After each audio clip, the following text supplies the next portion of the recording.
We'll guide you through how to find your Stripe client ID. If you find this helpful, consider subscribing and liking the video. First, open your web browser and go to the Stripe website. Log into your Stripe account using your credentials. Once you're logged in, look at the left-hand side menu and click on the Developers tab. This will open up a new set of options.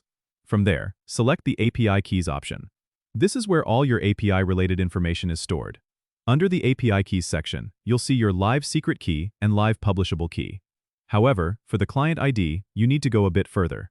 Click on the Connect Settings tab, which is usually found under the same Developers menu. In the Connect Settings page, you'll find your client ID listed.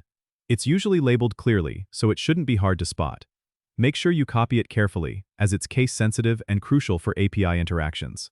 Remember, your client ID is used for OAuth authorization, which is essential for securely connecting your users to your application. If you're setting up a new application, you might need to create a new client ID through the Stripe dashboard, which involves setting up some basic information about your application. But for most cases, your existing client ID should suffice. Keep in mind that this information is sensitive, so don't share it publicly or with untrusted sources. And there you have it. You're all set with your Stripe client ID. Don't forget to subscribe and comment if this helped you out.